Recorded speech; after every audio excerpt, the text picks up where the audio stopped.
boa noite, meus amigos. Estamos aqui de volta. Como sempre, começamos invocando a Santíssima Virgem Maria, o Santo Padre Pio de Pietrelcina, para que roguem a Deus que nenhuma injustiça se cometa neste programa. Eu queria, antes de tudo, avisar que eu vou proferir aqui um curso em Coronel Reis de 6 a 12 de maio. Eu devo publicar o programa no meu site nos próximos dias com maiores informações.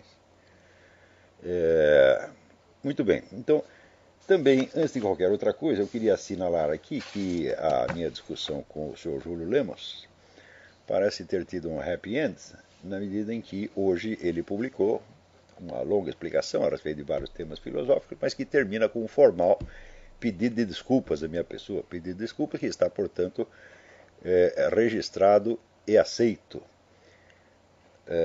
Diz ele aqui: em nenhum momento acusei o Olavo Carvalho, de ser uma cigarra mágica. Ao contrário de muita gente, conheço até as apostilas que o professor Olavo escreveu e reconheço-lhes o valor. O que há ali? Metafísica, epistemologia, teoria do conhecimento, lógica. Tudo escrito com seriedade. Fica registrado meu pedido de desculpas pelo que alguns consideraram uma indireta. Então, muito bem. Alguns consideram não. Júlio, vamos falar o português certo. Claro que foi uma indireta, se você se refere, né? Vamos dizer, classifica entre as cigarras mágicas, aqueles que, entre aspas, investiam conspirações no seio do Foro de São Paulo, fecha aspas. É evidente que você está se referindo à minha pessoa.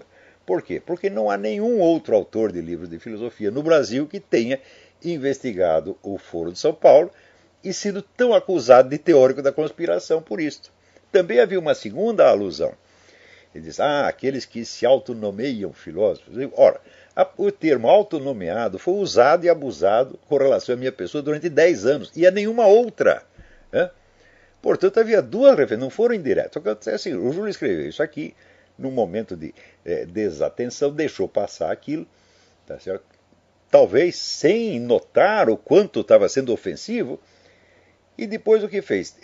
Retirou a menção ao Foro de São Paulo de modo a dar à coisa, retroativamente, um ar de afirmação genérica. E depois diz, não, eu falei genericamente, alguém vestiu a carapuça porque quis. Não, a carapuça estava lá, meu filho, moldada exatamente na minha medida e na de mais ninguém. Então, ele fez a ofensa e depois tentou retroativamente apagar. A coisa é feia, foi muito feio o que ele fez. As duas coisas foram muito feias. Mas depois botou a mão na cabeça e primeiro apagou. E agora pediu desculpa. Devia ter pedido desculpa em primeiro lugar. Falou, aqui, Olavo, não estou me referindo a você, desculpa a vergonha que eu passei, acabou o problema. Tá certo? O que me irritou foi justamente o fato de ter apagado a coisa retroativamente. Porque já tinha ficado no ar vários dias. Quer dizer, você espalha uma coisa, uma indireta venenosa contra um cara, deixa ela vários dias, depois você apaga metade dela para dar a impressão que você está falando genericamente. Então, a primeira providência que o Júlio tomou foi muito feia, pior ainda do que eu fiz. Mas agora está pedindo desculpa, está tudo certo, Júlio. Não tenho nada contra você, podemos continuar discutindo assuntos. Agora sim, assuntos filosóficos. Por quê? Aviso, quer discutir filosofia comigo? Então não vem com sacanagem. Porque primeiro eu removo quer discussão filosófica, muito bem, mas primeiro eu vou remover a sacanagem. É isso aí que nem o seu Sidney Silveira. Primeiro espalha mentira a meu respeito e daí começa com grandes discussões filosóficas. Não, não aceito. Primeiro limpa a sujeira. Você vai entrar na minha casa, limpa o pé na porta. Daí discutimos qualquer coisa educadamente, sem problema nenhum. Olha, eu já tive 1000 discussões com um queridíssimo amigo meu, embaixador Meira Pena, vivo discordando do Meira Pena. Isso não é problema nenhum.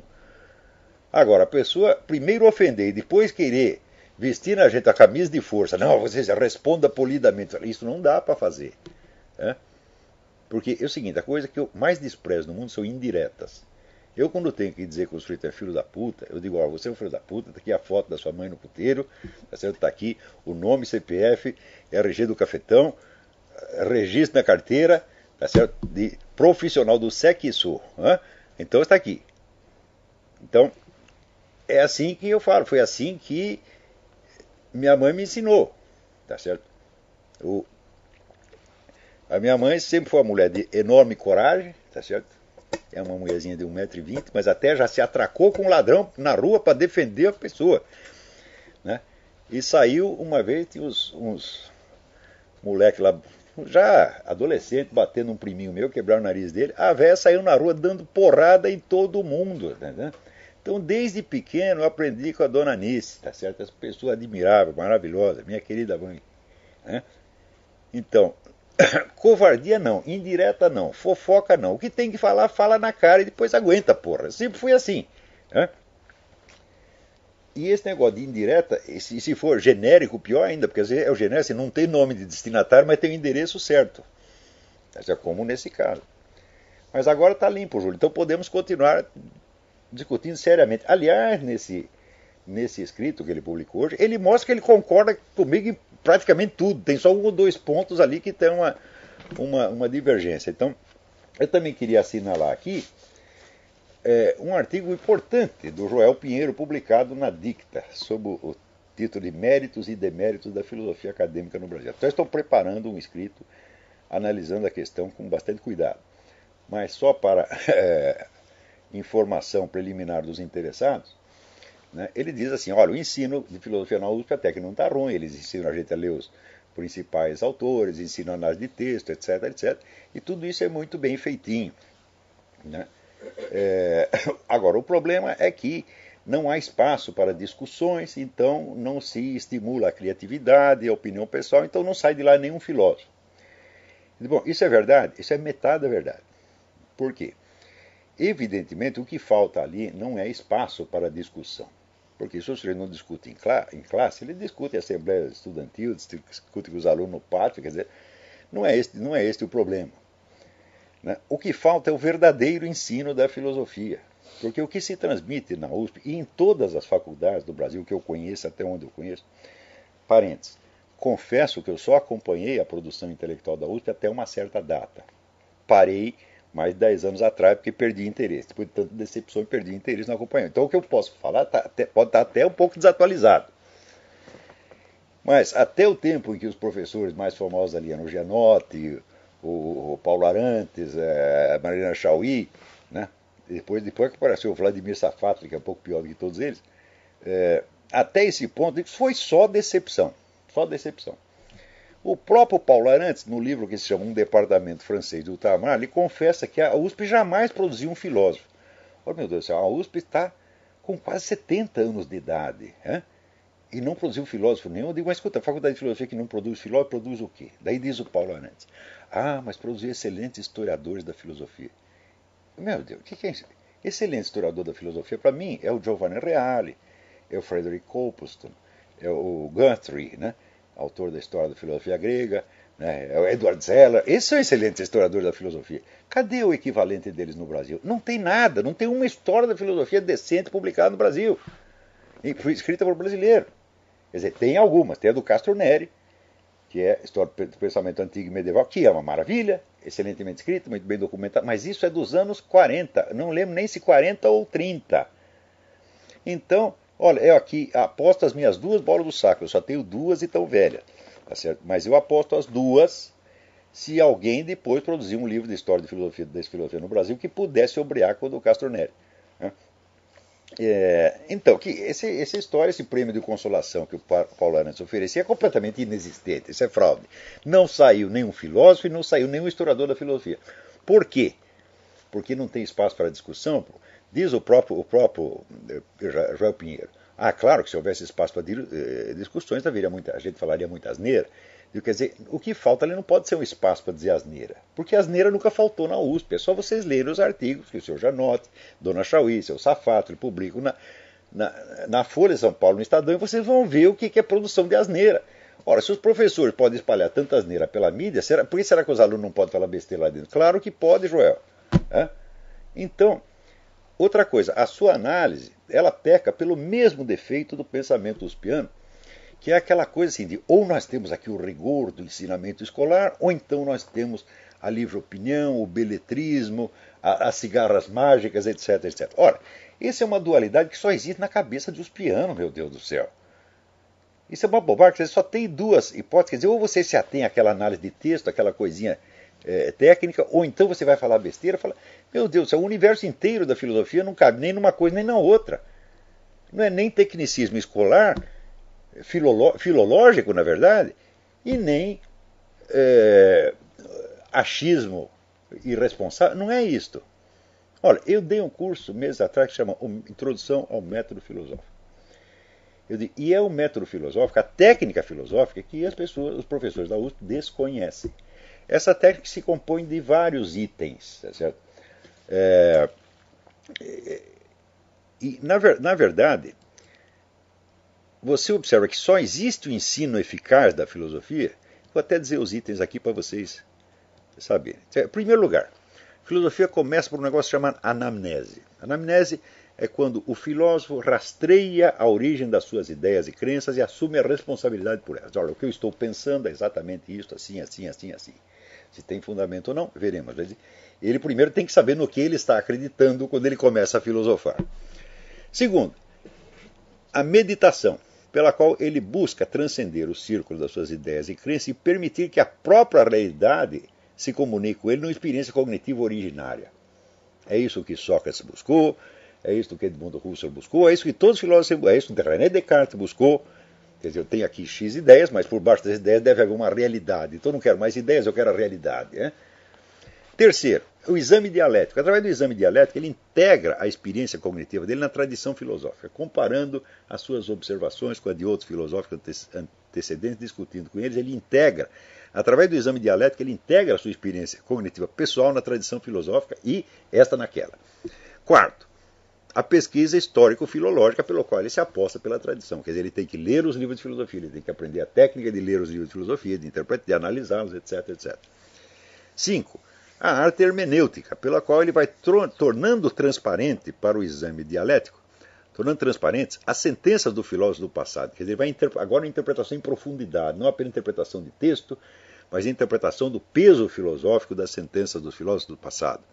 E todos os demais elementos da herança cultural que sejam necessários para a sua atividade filosófica. 6. O exame de consciência, pelo qual ele integra na sua personalidade total as aquisições da sua investigação filosófica. Porque não adianta nada o cara ter uma ideia filosófica brilhante num dia e no dia seguinte ele esquece e passa para outra coisa. Né? Nietzsche era um pouco assim, mas Nietzsche tem desculpa porque ele era assim, filito, era doente, maluco. Ele só tinha 2 horas de lucidez por dia. Então ele pensa, dar uma sacação genial agora, no dia seguinte ele esquecia falar uma coisa completamente diferente. Mas está desculpado.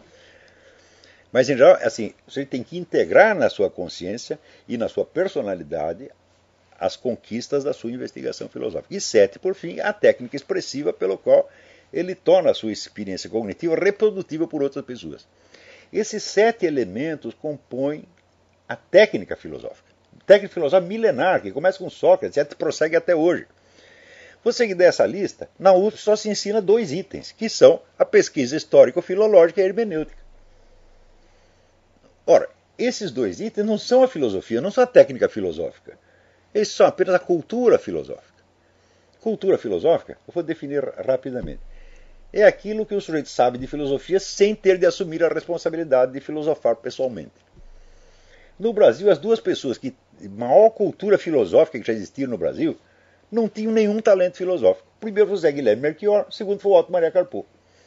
O Zé Guilherme Melchior, quando ele saía do domínio próprio dele, que era as ciências sociais, a história literária, a crítica literária, e se metia a filosofar, caía num primarismo atroz, coisas que chegam a ser ridículas. E o Carpo, ele tinha a prudência de nem sequer se meter em discussões filosóficas. Ele vai lá, explica os autores, tanto literários quanto filosóficos, mas você não fica sabendo o que ele pensa a respeito deles. Se ele está contra ou a favor, você jamais fica sabendo. A terceira pessoa de maior cultura filosófica foi o Mário Ferreira dos Santos. Mas o Mário Ferreira dos Santos, para compensar, ele não era um expositor tão bom das doutrinas alheias quanto eram esses 2. Então, cultura filosófica é uma coisa e filosofia é outra. A filosofia implica o domínio da técnica filosófica que se constitui desses 7 itens. O pessoal da USP desconhece completamente esses itens. Eles só são capazes de ensinar a pesquisa histórico-filológica, quer dizer, análise de texto, e história da filosofia, e a hermenêutica, a interpretação do texto. Não passa disso. Então eles estão transmitindo o quê? Filosofia? Não, meu filho, estão transmitindo apenas cultura filosófica, qual é apenas um elemento do conjunto. E para transmitir a técnica filosófica, como é que faz? Basta um professor de filosofia falar, não, não é possível isto. Só pode transmitir a técnica filosófica um filósofo de verdade que esteja no momento do ensino, lutando com as dificuldades internas da sua filosofia, e então ele vai expondo aquilo e mostrando aos alunos como se faz. Só existiu o grande ensino da filosofia onde houve um filósofo vivo e presente no momento mais forte da sua criação. Não é isso? Quer dizer, existem inúmeros depoimentos, tá certo, de alunos, de estudantes, sobre os grandes professores que tiveram. Os quais eram grandes professores porque eram também grandes filósofos. E estavam filosofando no momento da aula. Não é assim que vai pegar um conteúdo pronto que ele pegou num manual e explicar para os alunos. Não, ele está criando a sua filosofia naquele momento diante dos alunos. Isso, você vê, por exemplo, Santo Alberto foi professor de Santo Tomás de Aquino, Hegel, né, Émile Boutroux, Félix Ravesson, Edmund Husserl, Ortega y Gasset, Alain, Croce, Cassirer, Rosenstock. Foram todos grandes professores porque eram grandes filósofos e filosofavam na frente dos alunos. Então, isto nunca houve na USP. Nunca houve um filósofo. Não, na USP não sai nenhum filósofo porque não entrou nenhum filósofo, porra. Não sai o filósofo do corpo discente porque não tem nenhum filósofo no corpo docente. Então, o que não tem causa não tem efeito, porra. Só tem professor de filosofia. Quando apareceram filósofos de verdade, cortaram.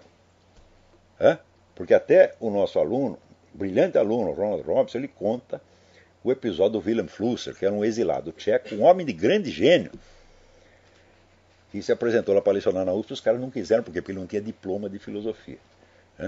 Então desprezaram o cara, botaram ele para lecionar na escola politécnica, onde ele estava que nem peixe fora d'água.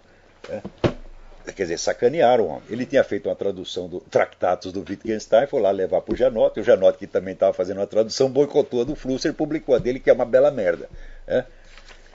Então, o Flusser, depois de tantas frustrações no Brasil, o que ele fez? Foi para a Alemanha e virou um dos filósofos de maior sucesso no meio universitário alemão. Ninguém perguntou se eu tenho diploma, cadê seu diploma? Não, cadê sua filosofia? O que ele pegou? Mostrou aqueles artigos que ele publicava no Estado de São Paulo, e entre os quais a turma da USP empinava o narizinho. Porém, tem coisa pior que a USP fez. Em 1950, quando teve o concurso para provimento da cátedra de filosofia na USP, a primeira cátedra, apresentaram vários candidatos. João Cruz Costa, Oswaldo de Andrade, Vicente Ferreira da Silva, Heraldo Barbuí, Luiz Washington Vita e Renato Cyril Tcherna. Bom, Tcherna e Barbuí são caras altamente qualificados do ponto de vista técnico. O Vicente, embora seja um filósofo vacilante, tenha mudado de orientação várias vezes, o Vicente era um gênio, para dizer o mínimo.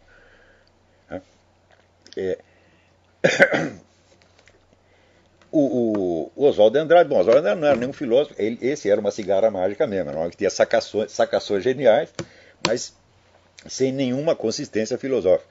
Mas, de qualquer modo, era um homem de gênio também. Bom, o que a USP fez? Pegou o João Cruz Costa, que tinha um diplominha de filosofia na França, e disse: só esse pode ser candidato. Vetou a candidatura de todos os outros. Ora, o João Cruz Costa, ele de fato tinha um diploma, só que é o seguinte, o João Cruz Costa não fazia estudo sistemático de nada. O próprio Janotti confessa isso, num artigo que eu não tenho aqui o link, mas depois eu dou para vocês. Ele diz que o João Cruz Costa não tinha estudo sistemático de nada, e que no fundo era um autodidata. E foi esse que a USP escolheu. Por quê? Porque era um homem da esquerda. O Miguel Reale, desculpa o João Cruz Costa, o João Cruz Costa não participou dessa operação, ele foi beneficiado sem ter participado disso. Mas foi uma sacanagem que fizeram. Quer dizer, o Departamento de Filosofia da USP nasceu da sacanagem, você está entendendo? Nasceu da falsificação e da empulhação e continuou assim ao longo da vida inteira. Enquanto o Miguel Reale, no Instituto Brasileiro de Filosofia, que era entidade particular, promovia a verdadeira filosofia brasileira e deixava todo mundo falar, inclusive o pessoal da esquerda, nunca vetou ninguém. Então, se existe filosofia no Brasil, se deve ao Miguel Reale. Agora, Miguel Reale era perfeito, um santo? Não, Miguel Reale nunca chegou a perceber o valor da filosofia do Mário Ferreira. Quer dizer, tinha um escotoma, uma mancha no olho, Mas, então, e aí tem o detalhe mais interessante. Eu digo, vocês sabem que eu não frequentei faculdade nenhuma. E não frequentei por quê? Eu sabia o que estava se ensinando nas faculdades. Eu lia os programas, eu conversava com os alunos, às vezes ia lá assistir uma aula ou outra, para saber se tinha alguma que valesse a pena fazer, porque eu tinha pouco tempo. Eu já tinha que trabalhar, tinha filho para sustentar, então eu tinha pouco tempo. Eu falei, então eu tenho que escolher só o que tem de bom. Depois de muitos anos e muitas desilusões, finalmente descobri um negócio chamado Conjunto de Pesquisa Filosófica na PUC do Rio de Janeiro, dirigido pelo padre Stanisław Laduzans, que era um filósofo estoniano, amigo pessoal do Papa, que o havia delegado para vir na PUC do Rio de Janeiro e tentar abrir um espaço para o catolicismo na Universidade Católica. Então, como não deu para fazer isso no departamento de filosofia, ele abriu outro departamento, chamado Conjunto de Pesquisa Filosófica. E lá ele dava um curso. Acontece o seguinte, o Padre das Anjos não era um professor de filosofia. O Padre das Anjos era um filósofo em plena atividade criativa. Ele era um discípulo de Edmund Husserl e Max Scheler, empenhado em fazer uma síntese de fenomenologia e tomismo, mais ou menos na linha que ao mesmo tempo estava sendo feito pelo Cornélio Fabro, que é um gênio, né? Então eu vi o Padre das Anjos, eu li as coisas dele, eu ouvi, falei, pô, pai, tá aí um filósofo, a coisa está sendo feita diante dos nossos olhos, né? Então é aí que eu vou.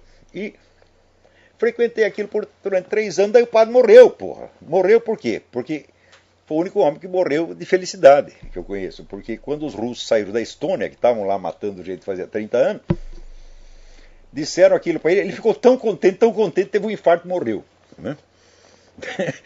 Viajou para a Estônia e morreu. Sim.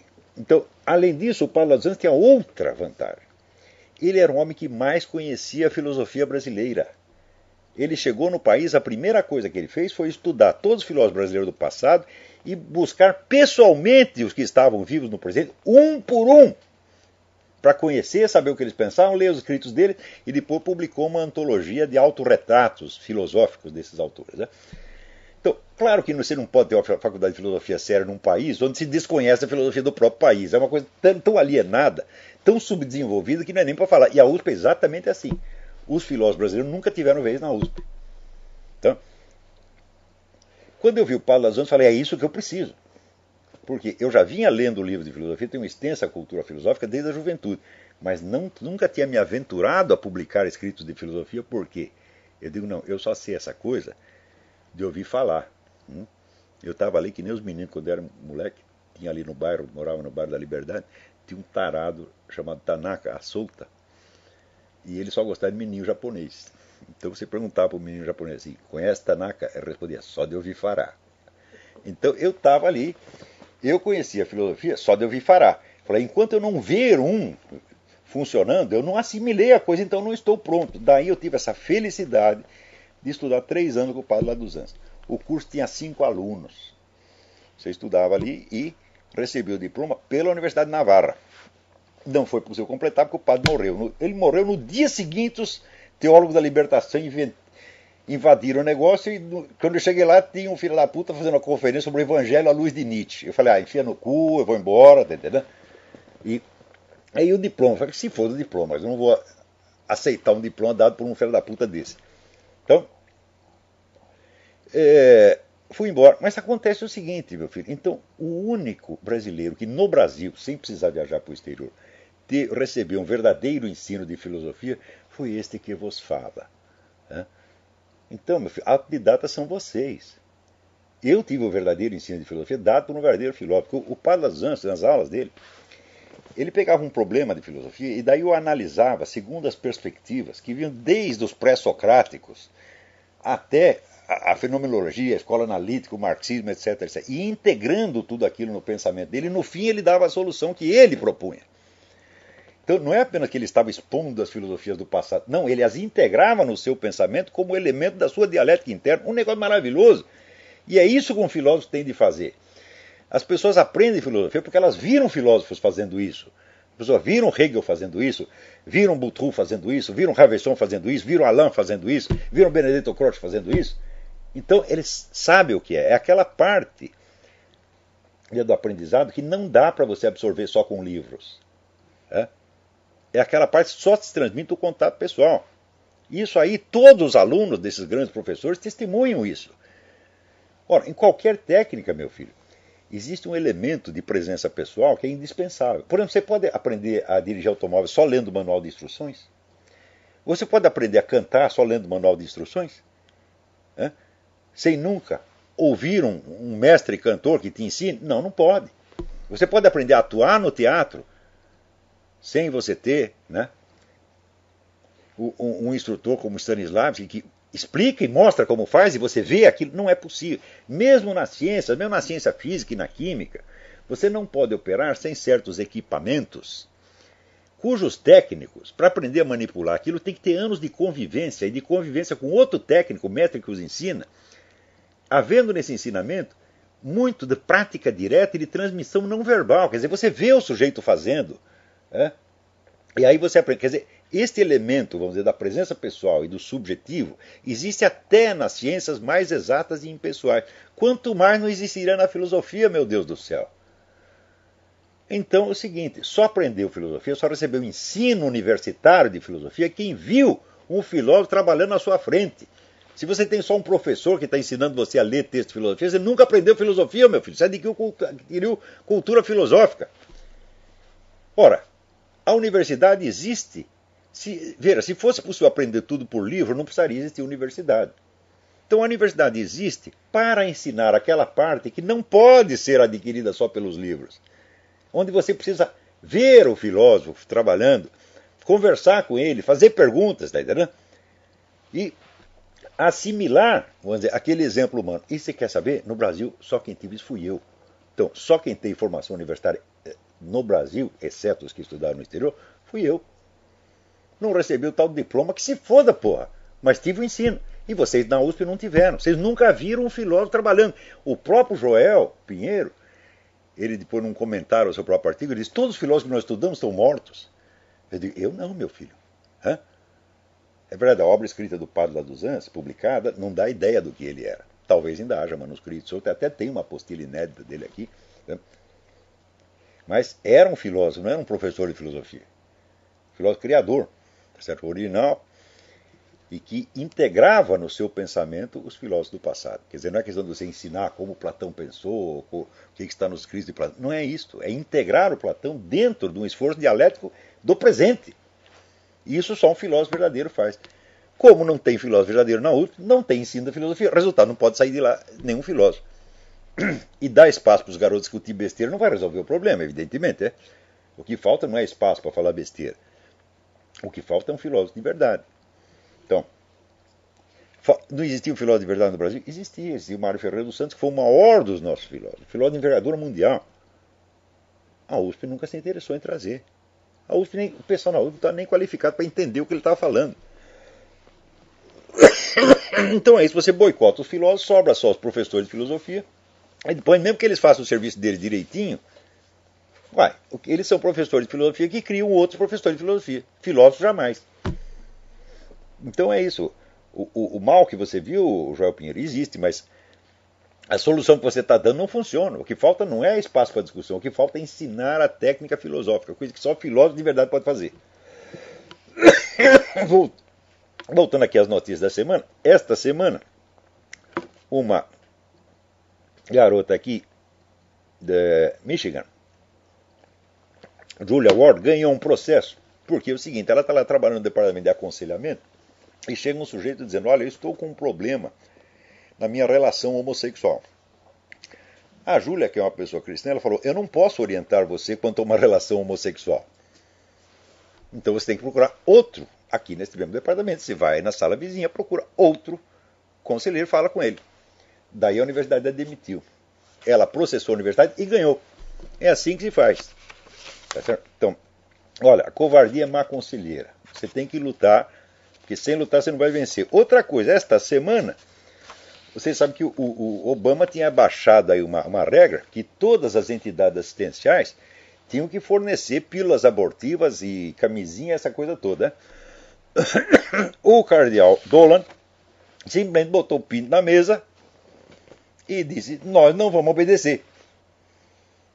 O pessoal católico tudo começou a gritar. O que aconteceu? O Obama já estava afinando. Falou, não, vamos negociar. Blá, blá, blá. É assim que se faz, porra. Agora, se você, em vez de agir como homem, tu fica com choradeira, o outro não só se impõe a você, mas ele perde o respeito.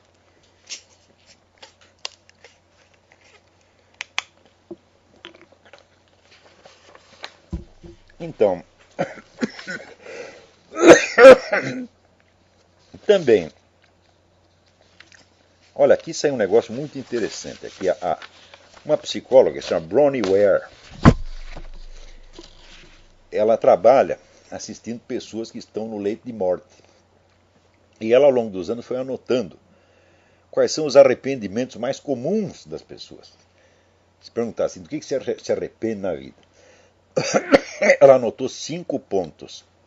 Ela disse: primeiro, eu gostaria de ter tido a coragem de viver uma vida verdadeira, não a vida que os outros queriam de mim.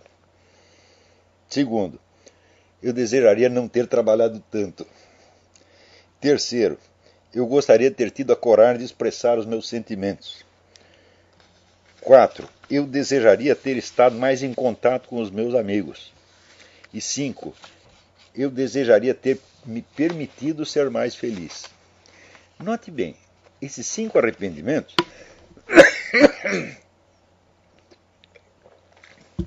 não correspondem aos pecados que você geralmente confessa no confessionário. Mas, examina bem, todos eles estão dizendo o seguinte: eu faltei com a verdade da vida. Eu não fui eu mesmo, eu não fui sincero. E isto, meu filho, atenta contra o primeiro mandamento. Porque Deus é a verdade, e Deus não quer fingimento. Deus não quer que você se faça de bonzinho. Você está entendendo? Ele quer a sua sinceridade profunda. Em primeiríssimo lugar, você tem que ser verdadeiro para com Deus. Às vezes a gente não pode falar toda a verdade para todo mundo. Não é isso? Mas, para Deus e para você, e falar para você mesmo, é falar com Deus. É aquele verso do Antônio Machado: quien habla solo espera hablar a Dios un día. Então, ser sincero para você mesmo é a primeira condição. Então, o que eles todos estão confessando? Falhei contra o primeiro mandamento. Não amei a verdade. Amei mais a aparência, a conveniência. Então, vocês, meus filhos, quando vocês...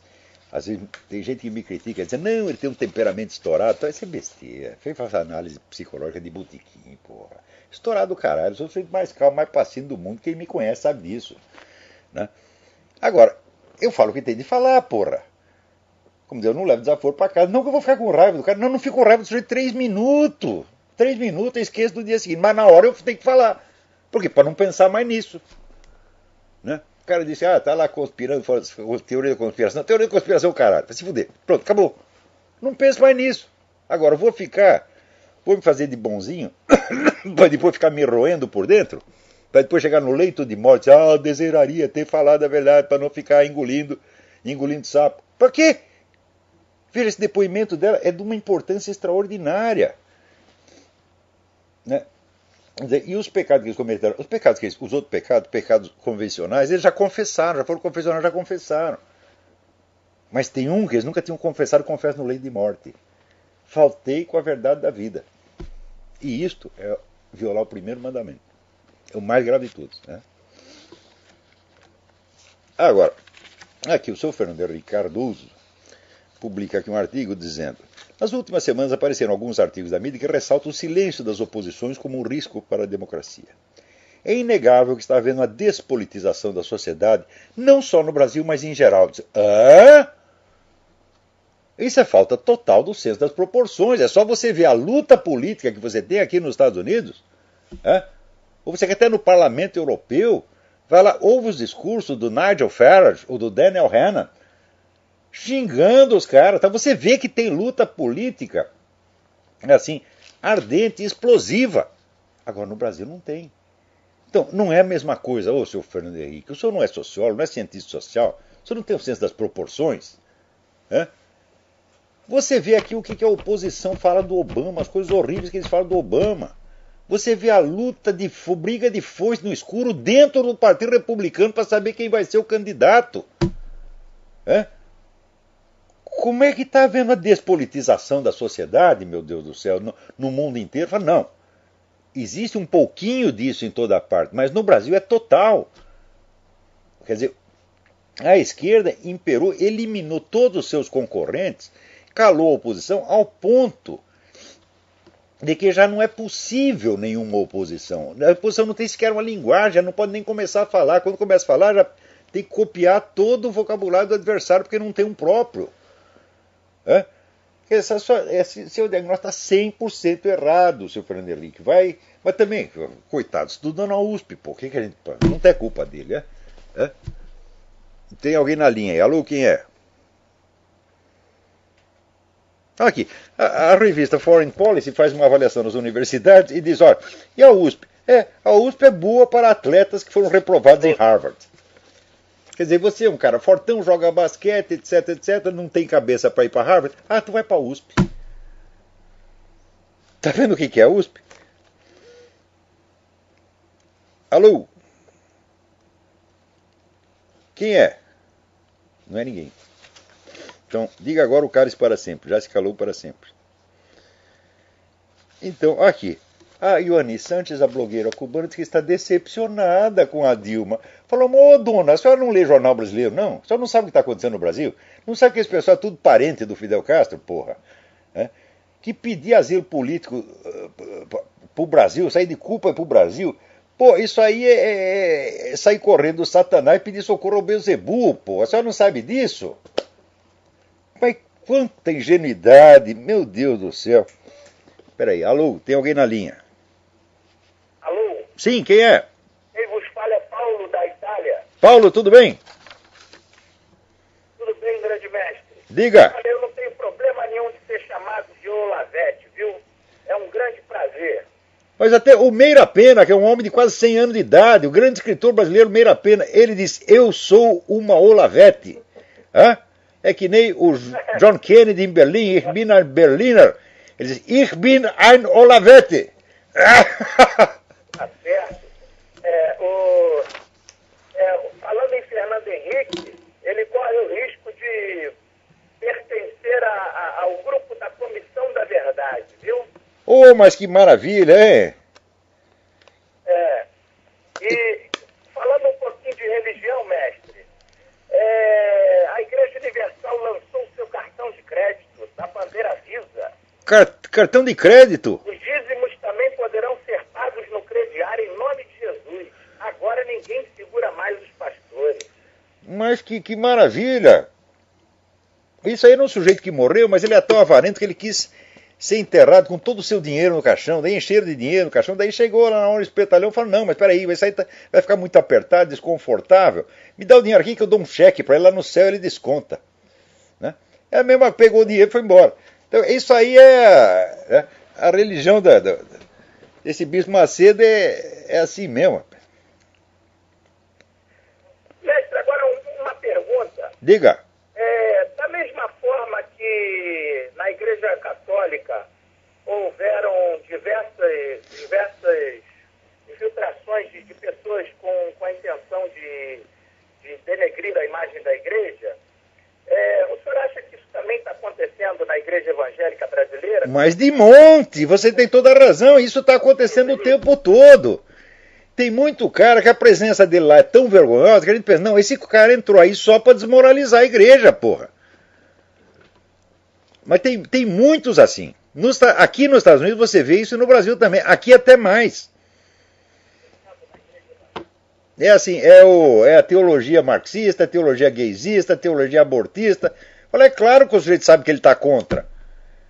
Então, é o inimigo infiltrado que faz o mal para a instituição e a instituição ainda leva a culpa. É que nem o Barack Obama na presidência dos Estados Unidos.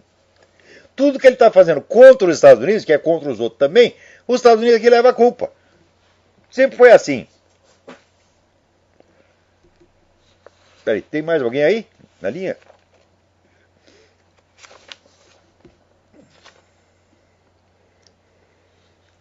Já que não tem... Peraí, tem alguém aí? Alô, quem é? Então, olha aqui. O sociólogo italiano Massimo Introvigni, que é um dos grandes estudiosos do estado das religiões no mundo contemporâneo, disse o seguinte, que anualmente estão sendo assassinados 105 mil cristãos nos vários países. Isso quer dizer um cristão a cada 5 minutos. E nos países onde eles não estão sendo assassinados, porque na Europa e nos Estados Unidos não fica bem assassinar, eles são boicotados.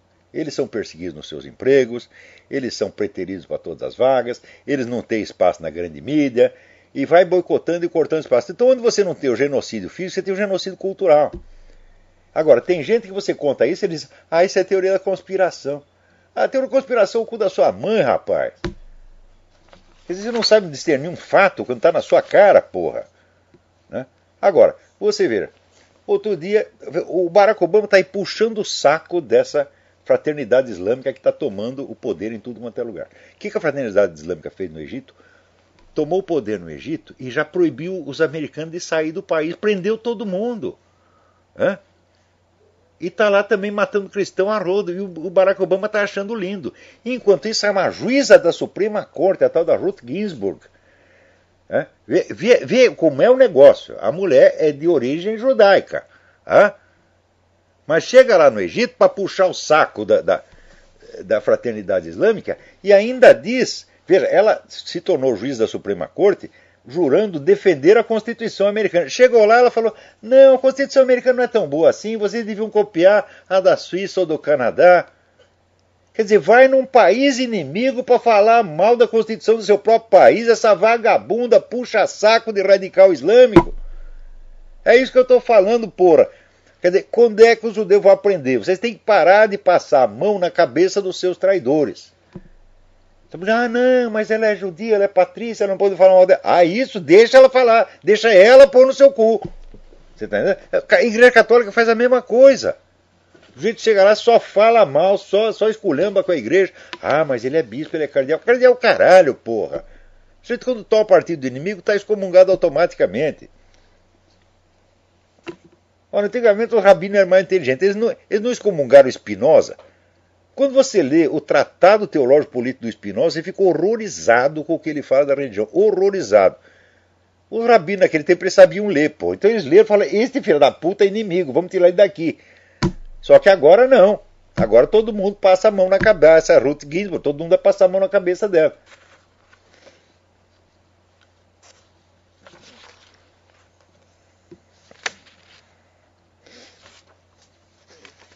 Então,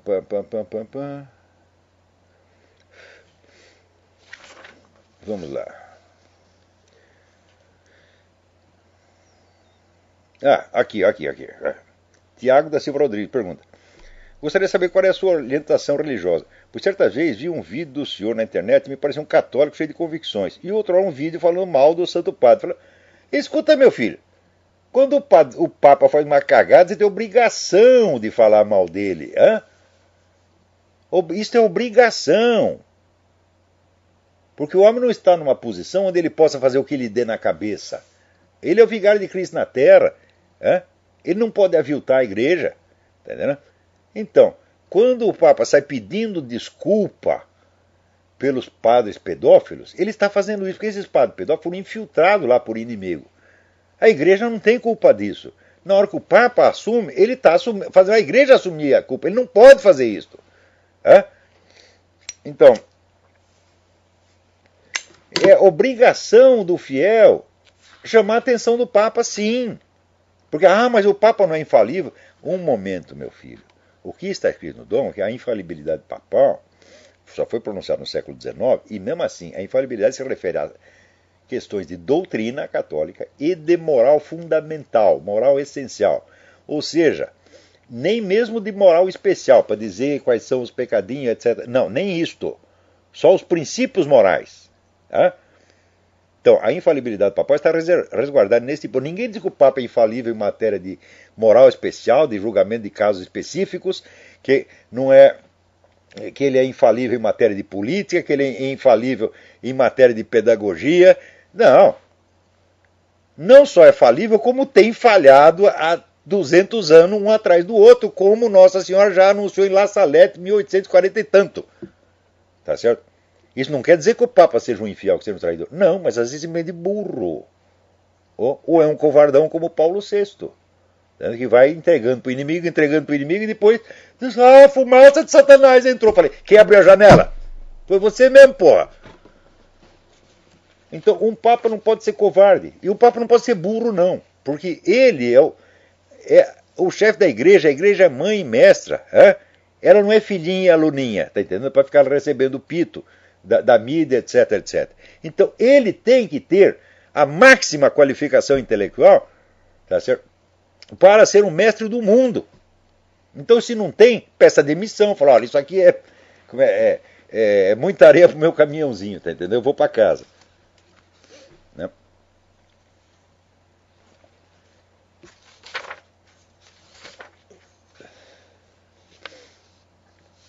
Então, aqui saiu um vídeo que se chama The Third Jihad. É um médico muçulmano que vive nos Estados Unidos e ele investiga toda esta infiltração de pessoal radical islâmico nos altos postos do governo, nas universidades, etc, etc, e denuncia essa gente toda.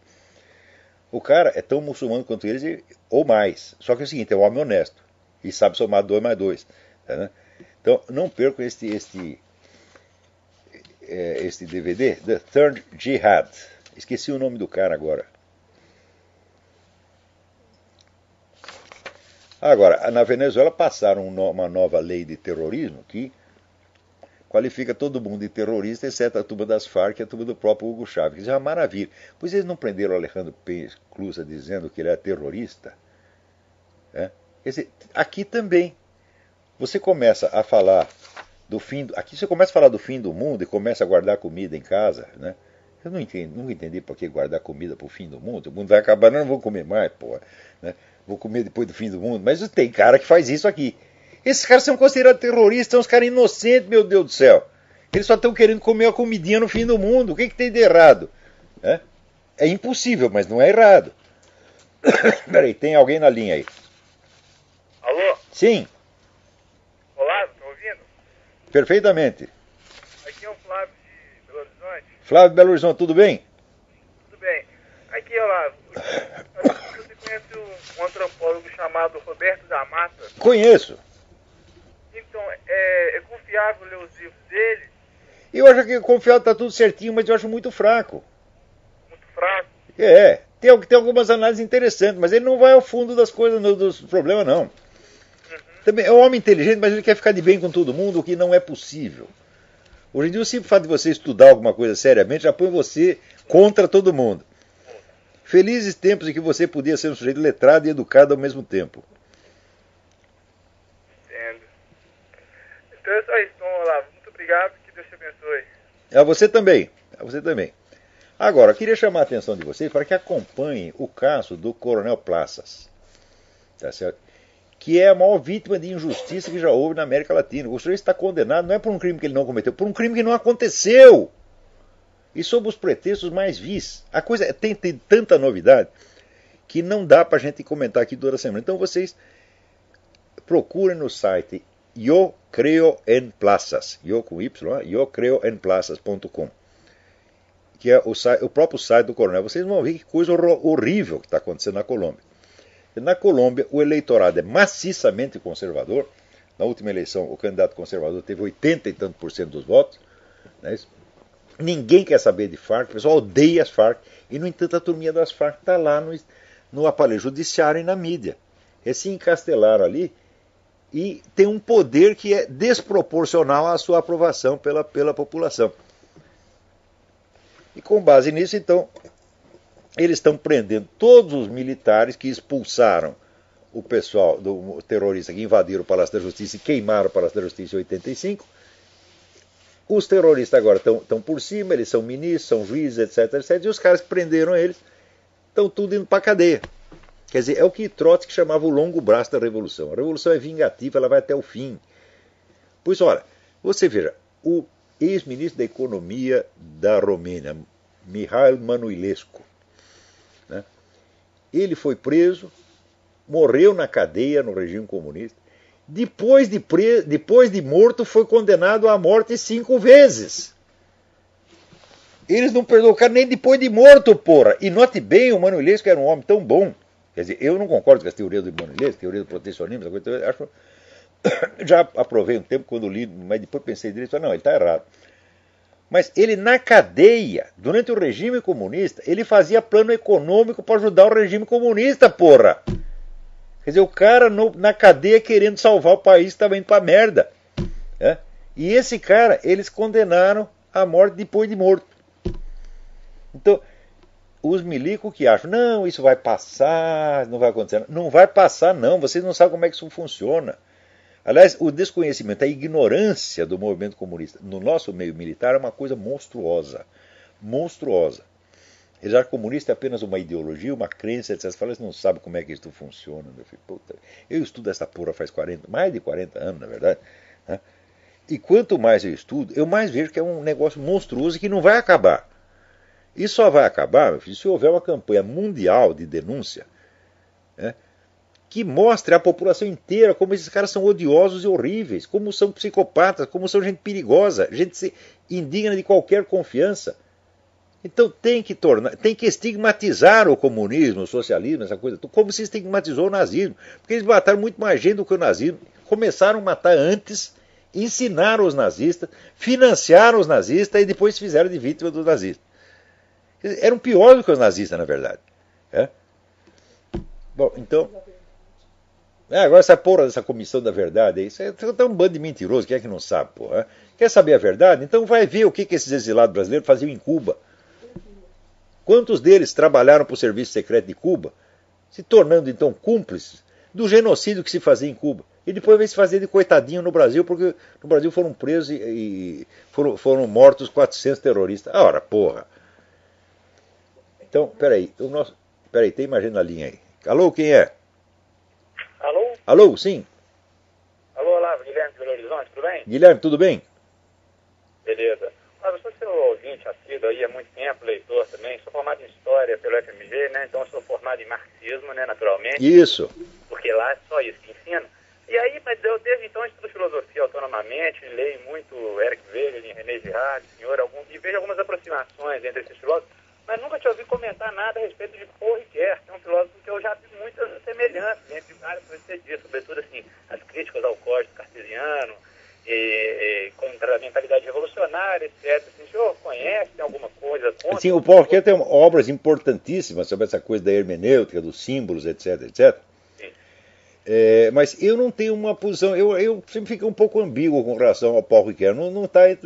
Eu reconheço a importância dele, mas não está entre as minhas admirações.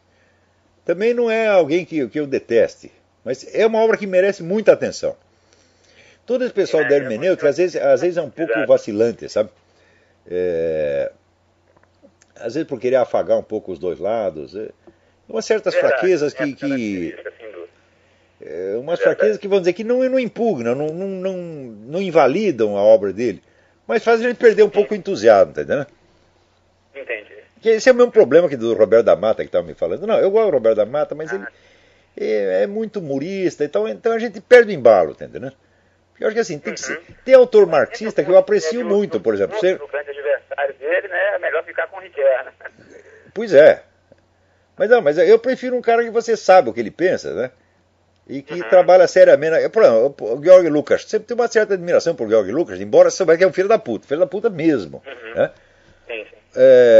Mas a gente fica sabendo o que ele pensa. Né? Agora o Ricoeur às vezes desliza para um lado, desliza para o outro, eu sinceramente não estou fazendo um julgamento da obra dele, mas eu não me entusiasmo para falar, não, vou dedicar 3 meses da minha vida lendo Paul Ricoeur. Não vou fazer isso, não. Entendi. Bacana, Olavo. Muito obrigado, viu? Com Deus, viu? Você também, tudo de bom. Então, olha, agora também, então o negócio do Júlio Lemos, então tá limpo, né? Não temos nada contra você, tudo bem, sempre reconheci que você é um homem de talento. Tá certo? E vamos então, daqui para dentro, talvez possamos discutir assuntos filosóficos. Mas primeiro tem que limpar a área, né? Você não vai conversar com o sujeito acabou de sair do banheiro, não limpou a bunda, chega lá e quer conversar com você. Fala, não, primeiro você vai lá, limpa, daí na conversa. Né? Mas antes do Júlio Lemos ter publicado essa desculpa, eu já tinha mandado para o Diário do Comércio, agora não vou parar mais, um artigo que eu falo mal do estilo do Júlio Lemos. Que é um estilo muito entojado e que me faz perder também o embalo de ler. Né? Então, essa mania, por exemplo, de substituir termos vernáculos por termos estrangeiros totalmente desnecessários que só servem para fins de entojamento. Né? Então, estou lendo a filosofia an sich. Opa, an sich quer dizer em si. Por que você não escreve filosofia em si? Você poderia usar o an sich se houvesse uma conotação especificamente hegeliana, porque o termo an sich tem uma conotação específica em Hegel. Mas não tem nada de hegeliano naquele texto. Para que o Anzich? Daí, em vez dele falar, porque ele tem sentimentos misturados, sentimentos mesclados, fala, tem mixed feelings. Ô, Júlio, não faça isso, rapaz. Isso aí é frescura. Não faça isso. Você quer estudar, e você tem talento para isso, tem muito talento. Pare com essas coisas, tá bom? Mas, de qualquer modo, tá limpo. Acabou a nossa briga. Até a próxima. Muito obrigado.